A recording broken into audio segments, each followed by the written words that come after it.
Hey, welcome everyone. We have a really good guest for you today. We are going to talk to a man called Des Ryan, who you may or may not know. He's had a very interesting and is having a very interesting career. He's a Galway man. Shout out to our Galway listeners, Galway man. And Des qualified in his field over at St Mary's University, late 90s, Twickenham.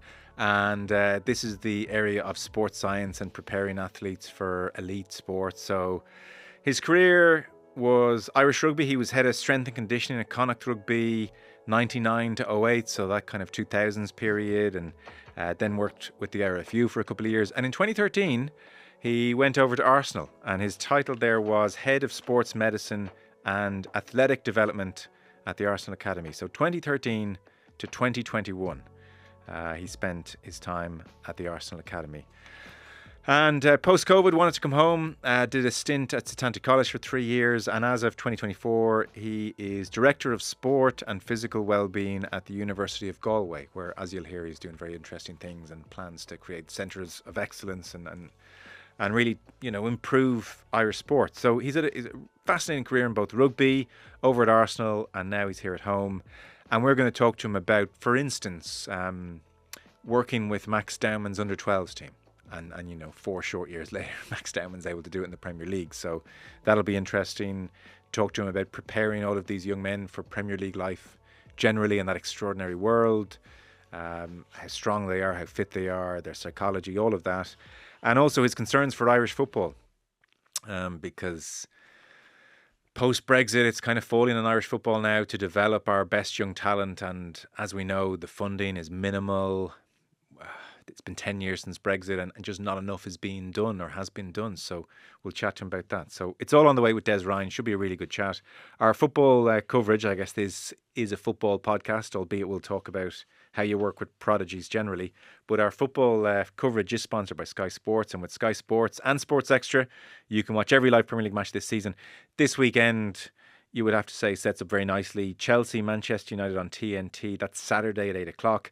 And then Sky Super Sunday has the Merseyside Derby at 2 o'clock, and then what could well be title decider, Manchester City against Arsenal, 4:30. You can get Sky Sports and Sports Extra on Sky, or you can stream them with Now.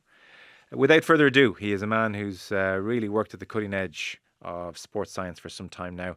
Here is Des Ryan. Des, welcome. Thanks for the time. Thanks for having me. Looking forward to the chat. Yeah, same. Interesting little career you've had for yourself. I've been very lucky. I've had an enjoyable time. I got to look into some nice high-performance environments, as they call them. And yeah, lots of experiences and enjoyment for sure. Yeah. I guess where we sort of saw you talking recently was when Max Dowman did his thing and became youngest Premier League scorer in history, which is an amazing feat when you think about it. And I'd heard your name at working away at Arsenal. I hadn't realised that you were looking after the under-12s, which included a certain Max Dowman for a time. So this is the Des Ryan effect, I suppose. Oh, I'll take it if it's going, but definitely not. It's Max Dowman all himself. I did choose wisely, though. So post-COVID, or on the way out from COVID, we were all in our bubbles and venues and stuck to certain age groups. And I know well that under-12s is an amazing age group, and they're very polite and mannerly. Not too much hormones have hit. I knew it would be the best group to choose. And when you're the head of sports medicine and athletic development, you can choose. So jumped into that group with the best coach as well, Simon Copley, amazing coach, still there. He nurtures that age group so well. And a very talented group, as it happens. Max was in it. Marley Salmon was in it as well, and he was on the bench on the weekend. Brando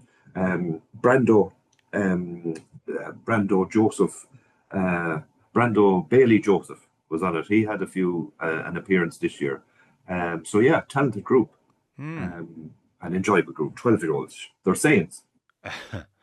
And were you, as the director of or the head of sports medicine and athletic development, so I'm assuming you're not considered the person in the building who knows the most about football tactics or technique or that whole area. But were you able to look at those 12-year-olds and say, "Geez, this Dowman kid"? Definitely. And he was playing a year up. He was under 11 chronologically. Biologically, a little bit of an early maturer. So just right from a physical, technical, tactical point of view. But when you were there doing your speed, game speed session, and you could see the acceleration, when you were seeing the flying speed, when you saw the speed with the ball and without the ball, when you saw him put fear in the eyes of the opposition just for fun and enjoying the sport, it was it's amazing to watch. Now, my position would be mainly management and so on, but there was all hands on deck at that time, and I could do warm ups, gym sessions, and athletic development. But there's periods you'd be on the sideline getting ready to do the warm down and so on, and you could just watch it and enjoy it. And yeah, he was very humble, very quiet, but technically very good player. Nobody would have predicted he would have done what he's done so far. Usually it's 17, 18, but yeah, he's an amazing talent and more to come, plenty more to come. What an exciting thing in the sideline when, no doubt, not least at under 12s level, he does something which is really special in a match or in training, and the adult coaches sneak a little glance at each other as if to say, oh my God. Oh, definitely. And the players appreciate it. There's a culture of giggling when something special happens, and he did something special often and frequently. Yeah, he's exceptional talent, but a journey to go. Still years of development to go. It's an unusual thing. I haven't seen it too often. I don't think I will see it too often. It's very unique, and he's lucky the environment that he's in that he'll be cared for in the appropriate way to help him through that early development. Yeah, I'll bet. You won't like this kind of a phrase, right? And I say it advisedly, but these are human beings we're talking about and children, but equally they are in the grizzled, cold-hearted world of football. These are serious commodities, and developing them is big, big business. So I presume Arsenal and every Premier League club and the world at large is taking that business incredibly seriously. Could you give us an idea, how structured is the assessment of these kids? Like, I presume it's more than the manager saying to Mikel Arteta or feeding it through the club, this one's a bit special. There must be all sorts of grading systems. I'd love to get into the nitty gritty of how you measure a Max Dowman beyond the eye test. Yeah, and it went on an evolution from when I got there. When I got there, it was traditional. I think you described traditional scouting. He's got a bit. The scouts were part time, some full time. They'd be going around London. They'd be given reports. It would be very verbal. It would be very subjective. And with the introduction of EPPP over in England, the standard of academies rose so high, and the support was there in all the areas. So if I describe it briefly, every academy over in England has a performance plan, and Arsenal has a very good performance plan.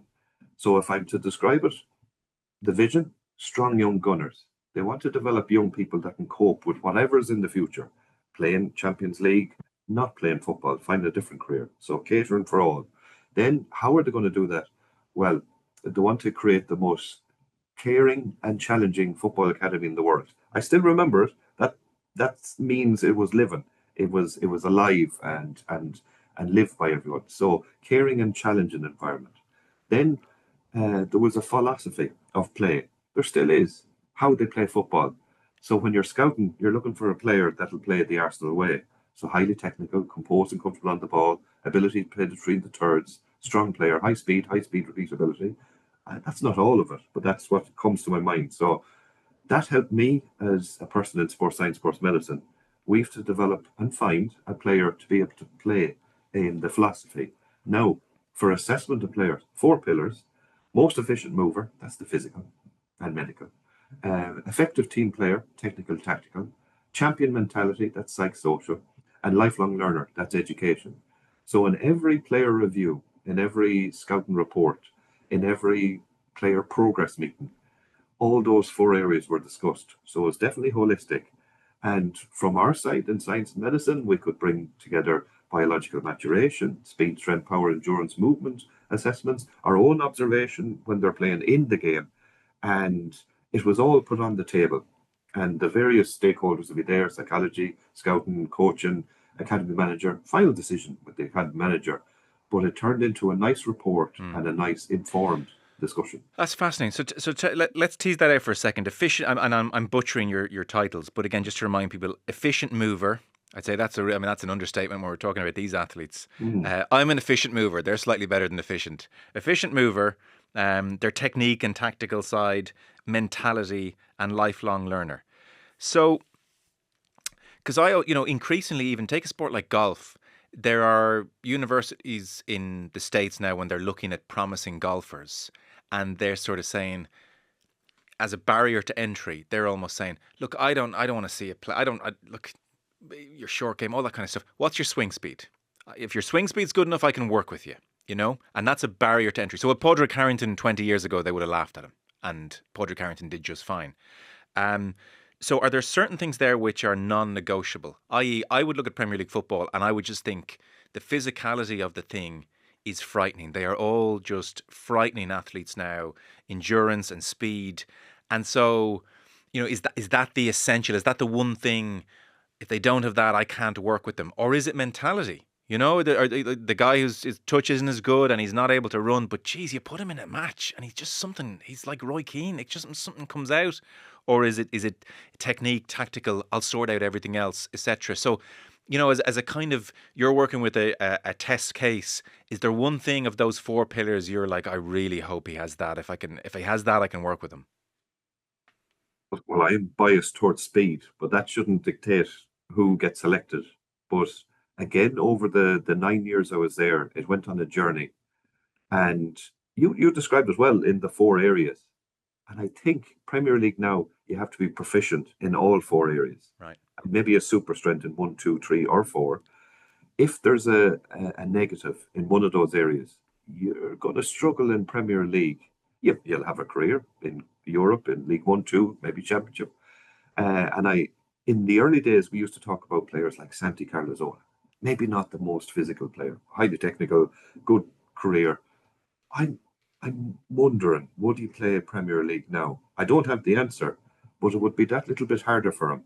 So every player has to have high levels of physical, technical, tactical, psychosocial, and education is there in the academy, as it should be responsibly. Now, once they move on to their contracts at adult level, yes, they don't need to do their degrees and so on. But what does psychosocial mean in day-to-day terms at Arsenal? So their behaviour, their discipline, their application, their manners. Was taken very serious in my time in Arsenal, and a good person makes a great player. And discipline driven by Per Mertesacker, the academy manager, because he knew behaviour is so important when you get that little opportunity to train with the first team. And boys are boys. The male brain doesn't mature till 23 or beyond. We had to help them, and we had to nurture them. And there was values, discipline, humility, respect. So they drove our conversations. I was a person, one of the head education of me was the person that was the chair of the disciplinary meeting. So if it did go to need to be rules and repercussions, need to be investigated, I'd be there. Now, what I did with the physios and conditioners as well is leave the discipline to me. You got to do your coaching, your rehab, work with the players, deal with the small thing, but anything moderate or high, throw them on to me. I'll be the headmaster.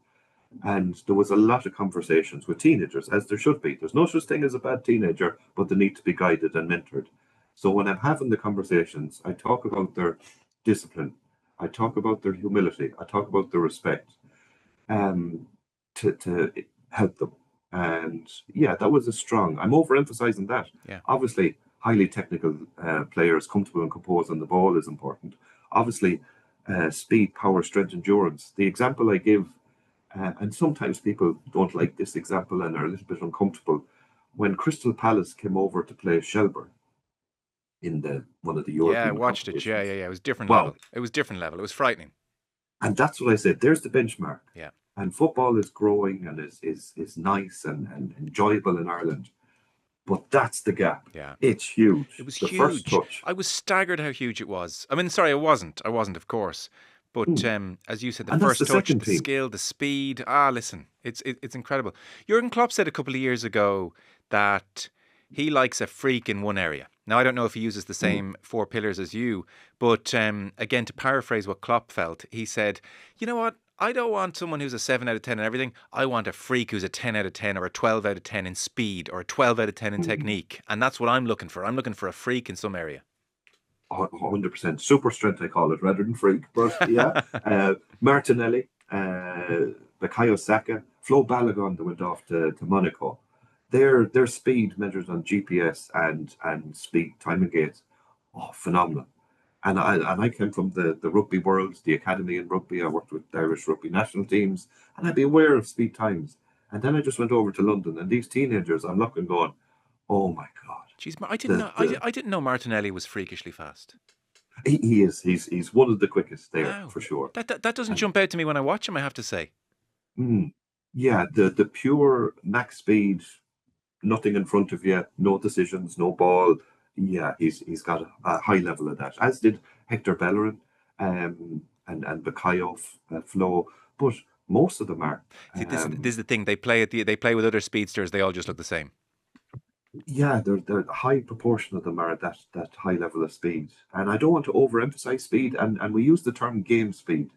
So speed of thought, speed with the ball, without the ball, those explosive actions again and again, that has to be trained over the long term. So the gap we spoke about with Crystal Palace Shelburne, as an example. Yeah. To build that gap, you got to find the right talent, and you got to develop over a long term. It takes so long. I can imagine. Are there certain... Because we would have a lot of people very into their sport and very good sports people listening who look after their fitness. I just know from emails coming in, people who know their stuff, you know. Are there certain physical markers in the gym that you might be able to share with us, be it lifting or running? Like, it's always great when you realise that the marathon runners at Olympic level are running at like 100 on your local treadmill for 2 hours, 2 and a bit hours. You know, it kind of blows the mind. Are there certain things in the gym for an average teenager that they are hitting now that you might be able to share with people? Yeah, and I hope I don't injure half the country, but a target we had in the gym for players, and this is unusual in football, soccer, depends who I'm talking to. So squatting, simple squat exercise. We wanted all the young players squatting 1.7 times their body weight or more, and the literature would point you towards 2 times body weight. Now that takes a bit of work, and that might be more in the rugby world. But in football at academy, getting them ready for adult football, we're happy with 1.7 times your body weight. So that's individual. Now, that's not commonplace in the world of football. Over my time there pre-Brexit, when players had come from all over Europe, every country pretty much, we do an assessment, we do a check-in, we do a chat, and I'd ask the injury history. And I visited a lot of clubs around Europe now and beyond, and the level of strength isn't as high as it could be in football. It's an advantage, basically. And the advantage was taken in Arsenal. The culture is there. The young players come through strong. And I think it's something Ireland should grab onto. I think it's something that if it's zoomed in on, it can help in speed, repeatability, recovery, etc. But that simple little measure, 1.7 times body weight in squat, but make sure you have a good qualified coach beside you. Don't overdo it, build up to it. Not going to happen overnight, but once you achieve that level, that's impressive. That's good. That's interesting, because there are all sorts of studies which show that leg strength is absolutely crucial and has a big say in lifespan. And look, it's nice to do your biceps, but leg strength is where it's at. Yeah. The jump ability, speed ability, deceleration, really important now, and that helps with that. Acceleration, change of direction, it stems from there. And we put a huge emphasis. We built a new gym, built a new performance center when I was over there. The gym was temporary until we got into the performance center. We had the young men with lifting shoes. And that's, I suppose, the rugby background from me coming over. In fairness to Arsenal, the new Ireland rugby had good academies. They said hello to me. They thought that would help. They did have a awareness of some injuries at that age group with the lack of the foundation built.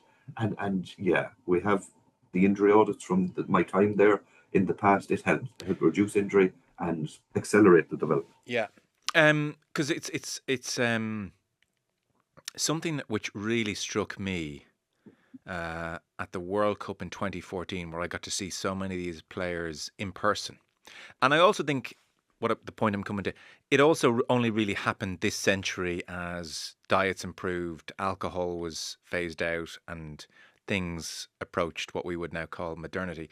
And it's that I can't emphasize to people at home how skinny these guys are, for want of a better word, how slight they are.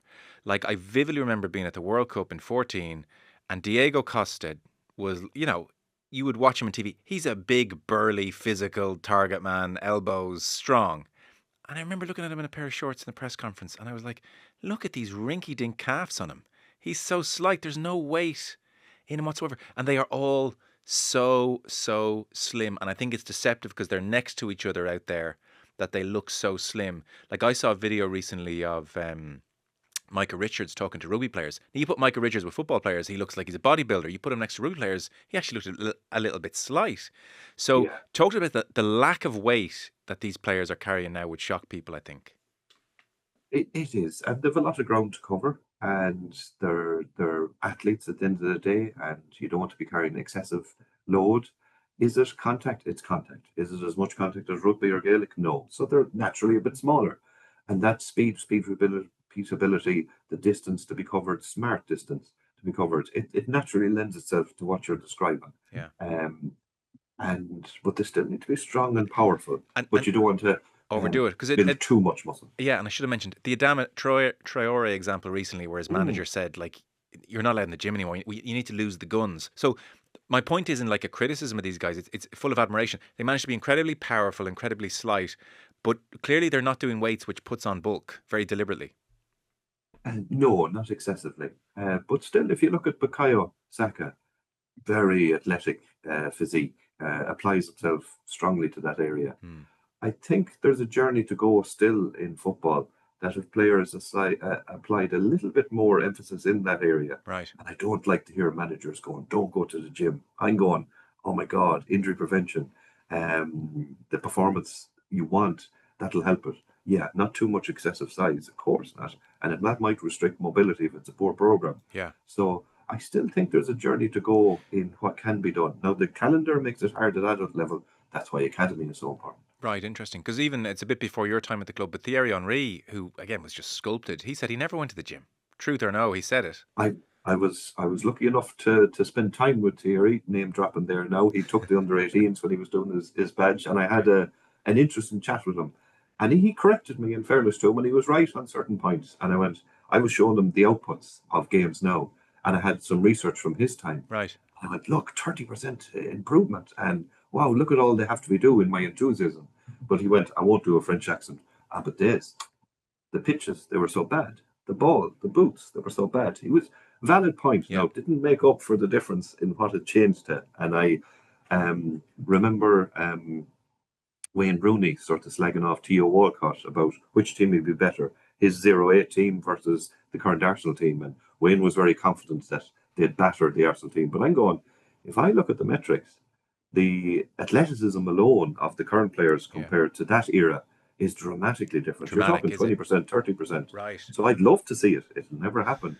But I wouldn't say Wayne would be totally right. That's the way he spoke. So interesting, yeah. I mean, I look, Thierry has his ego. He's not going to listen to you downgrade his career. But it's amazing it's gone 20, 30% in that time, you know, because I'm sure Rooney would have felt, I can't be any fitter, I can't be any stronger. Yeah.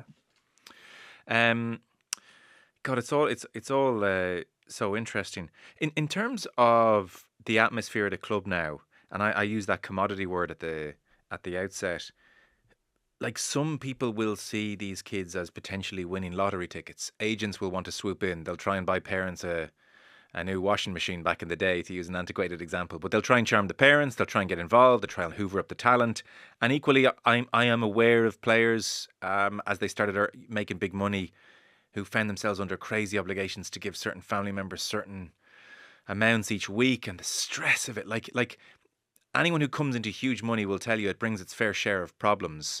So how do Arsenal cope with that atmosphere, which I suspect is around some of these more talented players? Oh, it happens. You're right in how you describe it. Support is key. I'll give one story that isn't a nice story, but it tells the environment. But with them, there is psychology support, there is player care, there is safeguarding, there is mentors. So there is a lot of support and they need it. And you get good families and not so good families. And unfortunately, you can't choose them. So there was one player based from the continent, young player on a good contract. And I never asked what player was on, and I never wanted to know, but it was obvious he was on a good contract. And he came to myself and the player care person, and he went, I'm struggling a bit financially. Is there anything you could do? Is there a way of. And we were like, how? In my head. And then we had a caring conversation, and it turns out that 14 family members were basically living off it. And the account was going down and down every month, and he'd run out at the end of every month. So he had to press into action, meet the family, talk about it, come up with a plan.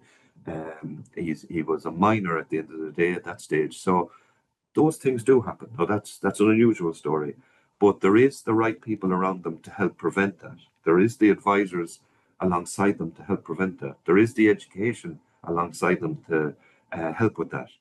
And a lot of them do financial courses actually. Yeah. So I'm happy with an environment like Arsenal, Category 1 Academy. I'd be worried in some other environments that aren't in Category 1 that there's suddenly an increase that doesn't have safeguarding, player care, psychology support, clinical psychology if needed. Yeah, and I'm all for the good story that is Max.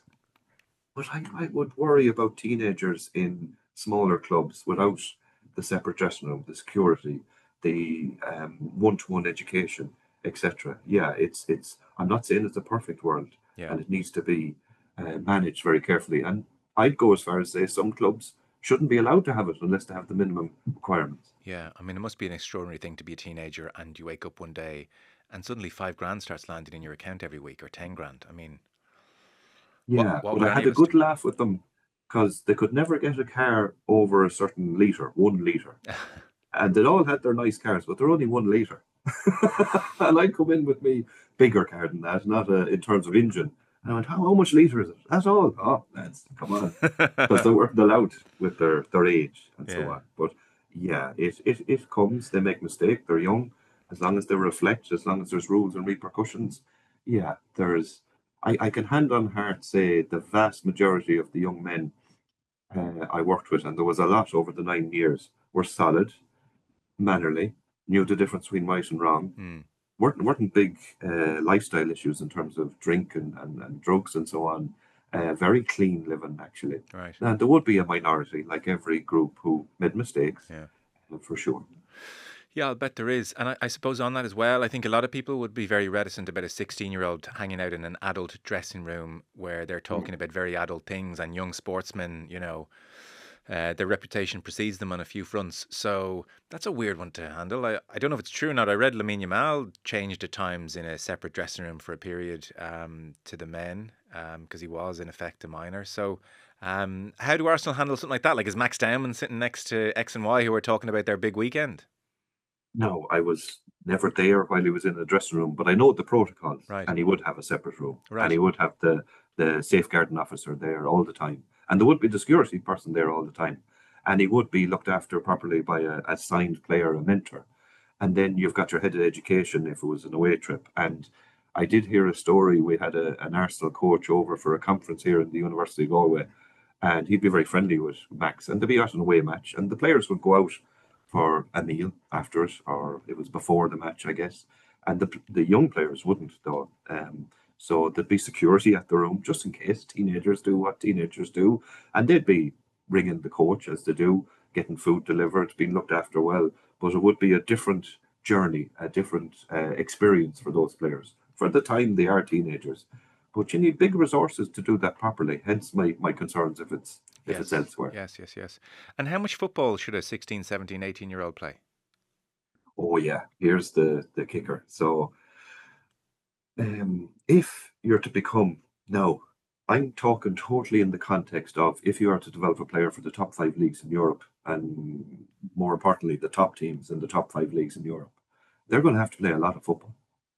Now, there's this debate about early specialization and sampling or multi-sport. And the research is clear. If you do early specialization, yeah, bad things can happen, drop out, more chance of injury if it's done in a bad way. And sampling, multi-sport, that's good. You get a lot of different skills and you stay active for longer. But it isn't as simple as that. You're not going to become a top 5 league player, the top half of it, if you play lots of different sports and you apply those rules in a simple way. I describe it as early emphasis, high skill sport. Before the growth spurt, when the neuromuscular system is plastic and pliable, you've got to master those skills, just like hurling, just like tennis. So early emphasis at those young age groups. Now, this is immediately where people get, oh no, that's awful, you can't do that. Well, if you do it in the right environment with the right support, like in Arsenal, we had a position statement for multi-sports. We encouraged them to do other sports, but they were with us for a certain amount of time.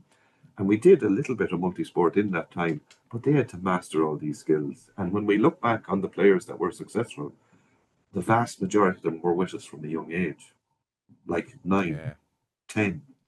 Now, this creates very uncomfortable conversations in Ireland, and I try to avoid them when I'm talking to people. They think, that can't be right. You can't select at 9. And I'm going, well, I thought that when I went over there. But once I had a period of time there, I went, oh yeah, he's been with us for a long time. He's been with us for a long time, etc. I'm really kind of. I was about to say I'm glad you said that, because again, people don't like it. They don't like hearing that. They want their children to play all sports, and actually, it's good for them to play all sports. It benefits their opposite sports. And like, geez, a rugby player catches a ball over the head, and even if they've never played GAA, we say that's GAA. So there is that kind of feeling in the country.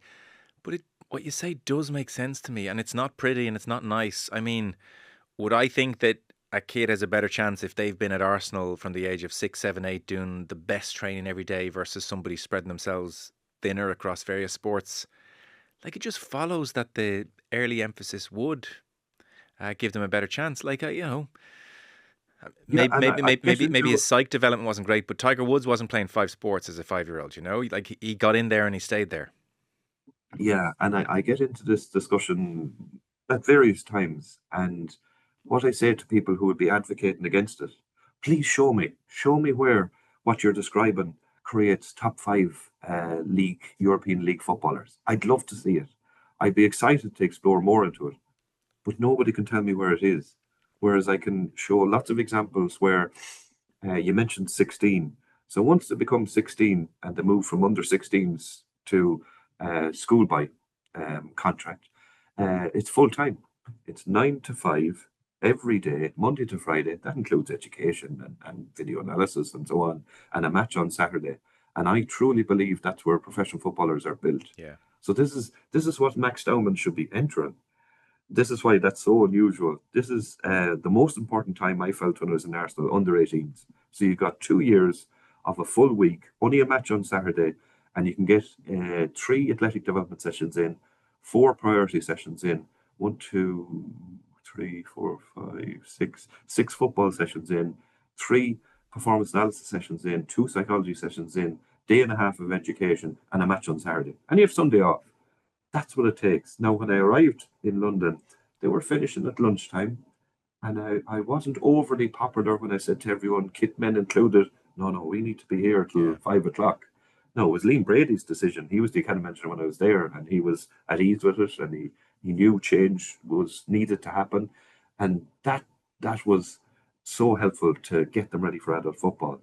So that's what they should be doing at 16, 17. Then stepping into adult football, and it doesn't always happen in that staged way. Yeah. But if you don't do that, I don't know how you're going to be a pro footballer. Yeah. And you know what? There's huge concern, I think, in Irish football at the moment, given the state of the League of Ireland academies, who are now taking on the onus of developing the next Evan Ferguson, who got out just ahead of, the Brexit affected 14. Funding is a huge issue. I mean, 3 million has been thrown at it recently, and that's set to rise. I don't even want to know what the Arsenal Academy budget is, but like 3 million to cover all of these academies around the country. So it's really, Damien Duff, when he was coaching the Shamrock Rovers under 15s, he was just ringing the bell again and again and again in every interview he did at the time, saying, we are not having enough football. They're not having enough contact hours. This is just disastrous. They think they're doing enough. They're not. That's why I'm coaching them at 6 a.m. I don't care if it sounds old school. I know what it takes. And so There is a real worry here, Des, that Irish football is sleepwalking into a massive problem, that this current generation of 10, 11, 12, 13, 14-year-olds, who's going to look after them? The infrastructure's in there, the experience, the best practice. I'd love your thoughts on that, because it's so worrying. Well, they've been very reflective themselves, and they've reviewed and got double pass and people like that to do reviews, and they showed that they're less contact time and professional coaches than the 50 to 100 ranked teams in the world. They've shown they're the third most unproductive, I think the word was, team in the UEFA rankings.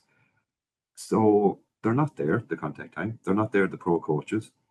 Well done for showing how bad it is. Well done for getting some funding off the government. But my concern is this has happened a while ago. Brexit has happened a while ago. The lag effect, as I call it, is there. We're at 10 years and counting this summer. Exactly. And when I went over to Arsenal, they said, Des, how long for this sports science, sports medicine effect to happen? And I said, 6 years. And they weren't happy when I said that. And I said, please, trust me, this is what it takes. You'll get... As in 6 years, what? If we put in a proper program of sports science, sports medicine for that 12-year-olds to turn into an 18-year-old, okay. That's when you see the main benefit. So the 15-year-old starting it is already in big trouble. They wouldn't get as much benefit as the system can provide to its maximum. Yeah. So now, when I went over, of course, there were still graduates that benefited from 1 year's work, 2 years' work, 3 years' work. Your Serge Gnabry, Hector Bellerin, Alex Iwobi, etc. But it was at that 6-year point where the CEO and the head physio and the academy manager went, "Yes, you're right," because there was one Europa Cup match, and nearly the whole team was academy, and you had Bakayo and Eddie and Neil Smith-Rowe, Reece Nelson, etc. And they went, "Oh, it's flowing now." And I went, "I know, that's what it takes." So when we're talking about that loss of the ability to go over to England at 16, 10 years, now if you put something in place to get the true effects, that's another 6 years.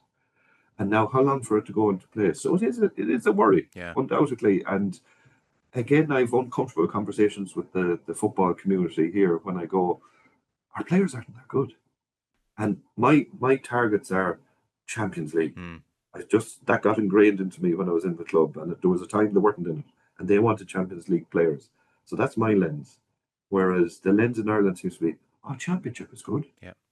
League One is good. And I'm going, not really. But again, to get to the top half of the top 5 leagues in Europe, it's something like full time from 16. Well, it is. Yeah. That's what helps you maximize the development. It's not full time. Now, this is a misperception of Premier League academies. From 16 down, they're part-time. They're not full-time. They're in the evenings, they're in the weekend. There is some day release contact with the players. So that's very achievable in the island. We could do that, yeah.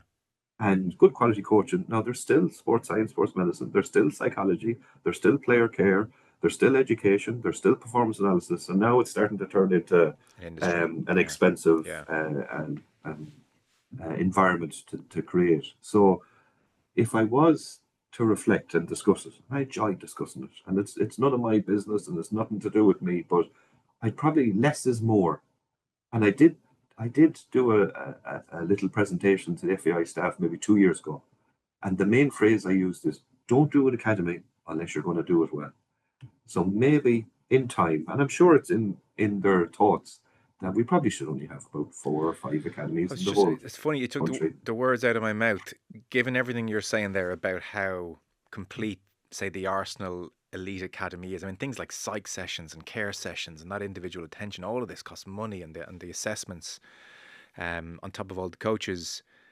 It just sounds so unrealistic that at, say, the 10 League of Ireland teams, we're going to have really, really good academies. Therefore, should we, and people again don't seem to like this notion, should we have 1 or 2 or 3 or 4 centres of excellence, which we know are world class, and you get as many numbers as you can in, and that is our bridging gap to getting the 10 plus League of Ireland academies up to speed. But in the interim, so that we can go to the World Cup in 8 years' time or 12 years' time, that might be the bridge, those centres of excellence. 100%. And wouldn't I love to do it in Galway? And wouldn't I love to partner with the teams in the region? And wouldn't a centre of excellence in the Galway city be amazing? And could it do just as good a job as a Premier League academy? 100% it could. And there's ways of doing it economically, and there's ways of getting advantages. So I think it's totally possible. And hey, if we think back when Irish rugby was brutal in the 90s, very, very bad, bottom of the Six Nations, Five Nations, crazy thing happened. Four provinces, four academies, standards rose. Yeah. Um, it wasn't overstretching, it wasn't understretching, and that develops very good players and got us up into the top half of the competition. These things take time, long-term development, smart planning, and it's all possible. So I don't want to um, demotivate people. It's we could do something very special in Ireland, and the plan has started. And they're clever people. They know where to go. But less is more. Don't do academy unless you're going to do it well. And I'm excited about the next generation of young Irish um, footballers, male and female, especially female. Talent is there, definitely. They just need the resources around it. What are your observations from afar on the GAA world in this whole area? Because, look, it's amateur, and that's obviously one of the romantic aspects of it that we all are fond of. And yet, when you talk to young players in the GAA, very quickly the mind jumps to they're being dragged here, there, everywhere. They're playing in various teams, schools teams, university teams, minor teams, senior teams. Hip surgeries seem to be far too prevalent. For instance, do you have a feel for that world, or are you a little bit out of it? I love Gaelic games. Um, so I worked full time in rugby, worked full time in soccer, but Gaelic games I love. And um, while I was in the UK, I joined the Gaelic Games Sports Science Working Group, chaired by Aoife Lane, brilliantly chaired, and we developed, and it is unique in world sport, a framework of what should be in place sports science, from nutrition to athletic development, even skill acquisition, even performance analysis, physio, etc. What should be at each stage? And one of the things we came up with, and I had a lovely working group with people like Aidan O'Connell in Cork, Brian Cullen in Dublin, real quality experts. Um, how do we manage the challenges you said? Now, we'd need a weekend to go through it thoroughly, but there is a solution to solve all of the problems you suggested. And there's a one-page document in that sports science framework, and there are principles of planning. And if you follow the principles and there's like-minded people who communicate and cooperate, here's the challenge, and you abide by those principles, no player will be overloaded or underloaded. And there are brilliant principles to solve all those problems. Now, there are problems, and there are too much activity, and there is too little communication. But love Gaelic games, Yeah. love what it brings to the community. My earlier chat, we were talking high performance, developing top level sports people. Probably what is more important is getting the nation active, enjoying sport, staying in sport for longer. And that's the real strength the Gaelic games bring. Whatever about the pointy ends, Yeah. the amount of people that are active, like there's 800 members in the four codes in here in the University of Galway. That's a lot of people enjoying Gaelic games. Yeah. Plenty of, Yeah. a few intercounty. So challenge what you highlighted there, but the answer, if people apply it, is there in the sports science framework principles of planning. Very good. I have two last questions. I could keep you all day, but people have homes to go to, so we'll try and keep this digestible length. So the first of the last two is that you're obviously working with young talent and trying to develop for adult grades. And Max Dowman, I'm presuming, is an early developer, and I presume there are late developers, and then a bunch of us in the middle. So I was just reading, there was a Guardian piece you spoke to a couple of months back, and they had the stat, for instance, where they're looking for trends. Like, are we going to have, as sports science improves, on the one hand, you can maybe, as Arsenal seem to have done, borderline perfect the development phase. So, prodigies might be more commonplace, but equally, Cristiano Ronaldo can play to 40. And so at both ends, there might be a stretch. But it was pointing out that between 1992 and 2021, decent sample size, 92 to 21. The average ages of Olympians, male and female, increased by 2 years, 2 years older. Since 1990, the average age of professional men's tennis players has increased from 24.6 to 28.6. Male cricketers, footballers, all competing for longer. Interestingly, Formula One is veering towards the young side at the moment. I suppose what I'm asking you is, do you envisage a world where we have more and more and more and more Max Dowmans at 16, 17, 18 populating the league versus the players increasingly going to 40, or will it all balance out and physiology is such that it's still going to be the bulk, or as we've known it for the last however many years, decades? Yeah, nice question. And there's no simple answer. And you've got me thinking now. I can't wait to read what you've researched there. But the first thing that comes to mind is I've been around sport for a while. And in the past, you mentioned the 90s, those scary 90s, but at least there was no phones. And then the noughties, people's lifestyle, people's habits maybe weren't the best. They weren't saints, they weren't perfect. But as the decades came along into the teens, into the 20s, Ronaldo, you mentioned, home gym, cryotherapy, personal coaches, awareness of what is good lifestyle, awareness of what is good recovery, awareness of what is good development is ingrained more in people. Less of the social side of sport, more of the recovery health side of sport. That's getting the ages up a little bit. More investment in academy, that's bringing the younger ages into it. So both is happening. Right. I've no evidence research, but this is the thoughts coming to my head. An unknown for these 16-year-olds, some of the questions are, how will they feel in 15, 20 years when they've been a pro for that amount of time and they've been on that hamster wheel for so long? I'm going, I don't know. Things will have to be fresh. They'll have to be looked after. I always look on the positive side. That extra training age will help them achieve even greater things. So I from listening to you there, both things seem to be happening. Yeah. Because of the advances, and the advances are more invested in academy. I think England did amazing. I'm not a fan of English national team, but they've done amazing thing with the EPPP in the Premier League academies that is feeding their national team regularly and starting to in the women's game. So yeah, that investment and that awareness has pushed the ages both ways. Yeah, just makes it more and more competitive, doesn't it? Trying to break into these senior teams when at both ends of the spectrum there's talent. The other thought I saw a quote a couple of years ago when Jerry Flannery went over and worked at Arsenal, and in that kind of straight talking way that Jerry has, which is always very engaging.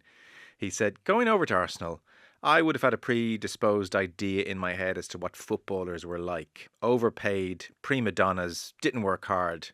That changed completely. And so I think that perception of footballers is there. They go down holding their face when they haven't been touched and as if there's some kind of softness to them or fragility to them. But like you take a step back from that, just your sense of the mental strength it must take to play at that level, especially at a big club. Like you look at the way people talk about Arsenal now. I mean, you say the word Arsenal to anybody at the moment, they'll say the word bottlers somewhere in the next 5 words. You think of how Manchester United players are scrutinised. Harry Maguire did an interview recently and he said he has seen it break several really resilient people in his time. Every goal is a crisis. Every defeat's a crisis. You've Roy Keane on Sky Sports tearing into you, a very personal way at times. That is before you get into the abuse in stadiums, the abuse online, racist abuse for certain players, like the kind of cacophony of pressure that is thrown at very young people. Give us a sense of the mentality required to make it. And yeah, sorry, I haven't even mentioned the competition around you. Someone's coming for your place. He's coming for your place. There's rumours in the press they're trying to sign a left back. Hang on, I play left back. All of this stuff, which it must be ferocious to be involved in day after day after day. Oh yeah. I'm getting flashbacks now to when I started. And Jerry, friend of mine, I brought him over and he was part of that change. So what I noticed when I was over there is the players, now I'm talking academy, tough time. Parents, agents, rough and tumble coaches. I'm going in there going, I want these to do more work. I want them to stay for an extra half of the day. But I appreciate the challenge that they're under.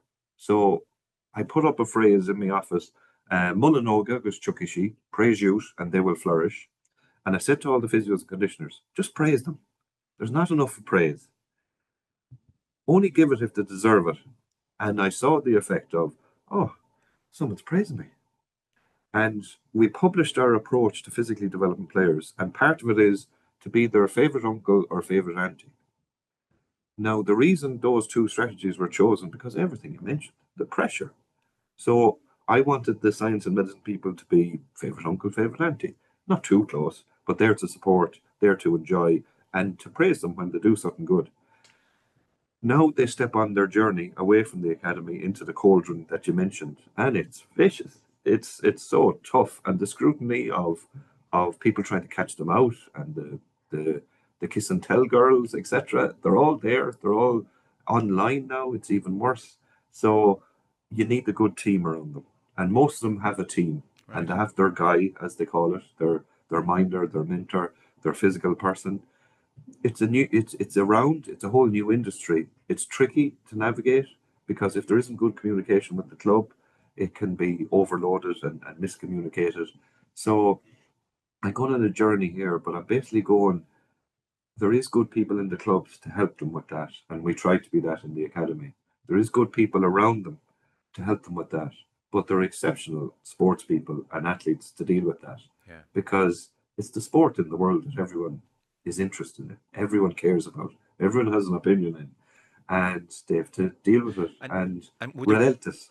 Would there be? I'm going to use the wrong phraseology here, but Roy Keane, just kind of probably a bulletproof mentality. You bring it on. Are there psychological profiles which people might consider vulnerable, fragile? I don't like to use the word weak, but just for the purposes of the question, are there people that would, neurotic or warriors? Can those people make it in football? Can they survive it?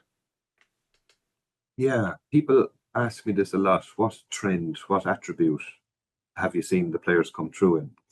And thankfully, there's a range of it.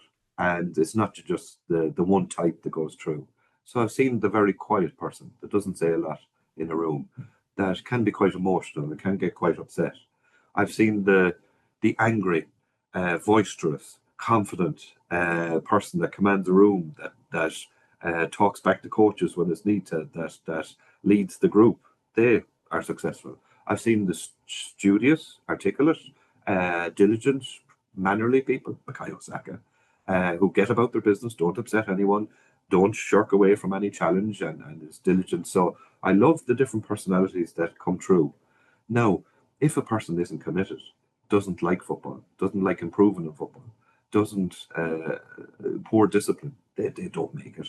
They drift off to the side. One or two might get through, but they don't make it to the highest level consistently. So yeah, it's fascinating. Have we got to a place where we need to get to in terms of psychological profiling? No.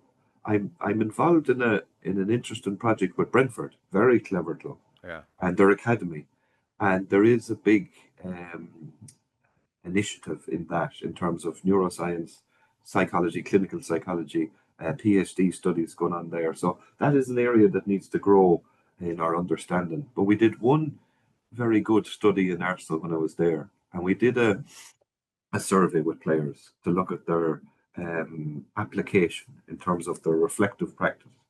So we split them into two groups: late developers, often smaller, early developers.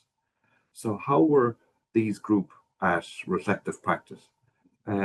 Really good. They thought about what to get ready for their training. They thought about the questions they were going to ask the coach. They thought about the questions for after the session, and they did a lot of communication with the coach to prepare for the next one. Whereas the early developers were not good at that. Right.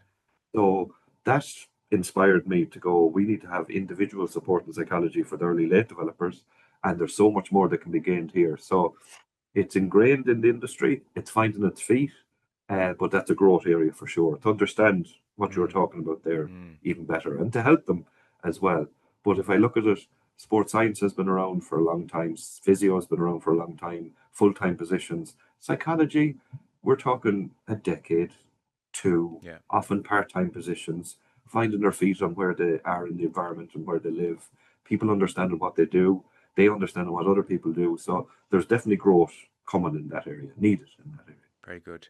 Well, Des, that was absolutely fascinating, as we knew it would be. We have a lot of smart listeners who I suspect are going to send in emails with questions and thoughts. So maybe at some point down the road, we'll get you back on and I'll fire you a hit list of questions and we can pick your brain on all this stuff, because people are very interested in it, and your answers are so interesting. So continued success. Are you staying where you are for the foreseeable, University Galway, and doing your various projects? Will you be back over in the Premier League? Are you a man who doesn't like to make a plan?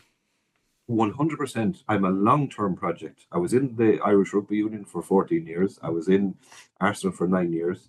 There's growth happening here in the west of Ireland, in the University of Galway. We're going to do amazing scholarships. We're going to create centre of excellence. There hasn't been enough of investment in sports infrastructure in Galway. I'm going to put my arm around people and bring them to the city and develop it here. I want great opportunity for all sports in environments like the University of Galway. So I'm looking forward to that.